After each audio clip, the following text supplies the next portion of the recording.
Hi everyone, after long time আমি আবার একটা মিনি ব্লগ নিয়ে ফিরলাম। সো এটা আমার first what I it in a day হতে চলেছে আমার এই চ্যানেলে। অ্যান্ড দেন সেদিন ছিল শ্রাবণ মাসের লাস্ট সোমবার। সো সকাল সকাল আমি ব্রেকফাস্টের জন্য ব্রেডগুলোকে ঘিতে ভেজে তার মধ্যে চিনি অ্যান্ড দুধ দিয়ে ওটাকে ক্রিমি বেশ পেস্ট্রির মতন বানিয়ে নিয়েছিলাম। ইট ওয়াজ রিয়েলি গুড। অ্যান্ড এখানে আমি কাটতে স্ট্রাগলিং করছি। দেন আমি লাঞ্চে মাখানার পায়েস বানিয়েছিলাম, তার মধ্যে আমি কাস্টার্ড পাউডার একটু অ্যাড করে দিয়েছিলাম, কেন কি আই থিঙ্ক কাস্টার্ড দিলে খুব সুন্দর খেতে লাগে। অ্যান্ড এটা ইয়েলো বলে দেখে মনে হবে হয়তো ম্যাঙ্গো, বাট এটা actually vanilla flavour.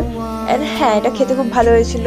But still আমি যেহেতু একদম মিষ্টি খেতে ভালোবাসি না, সো অল্প মিষ্টি থাকা সত্ত্বেও আমার সন্ধ্যাবেলা গা গুলোচ্ছিল অ্যান্ড গ্যাস তো হয়েই যায়, তাই জন্য আমি সন্ধ্যাবেলা একটুখানি কোল্ড ড্রিঙ্ক খেয়েছিলাম। দেন শ্যামা চালের ভাত। অ্যান্ড দেন রাতে আমি ডিনারে ডালিয়া খেলাম। That's it for today. Thank you so much for watching. Like share subscribe করতে ভুলো না। Thank you so much. Bye by.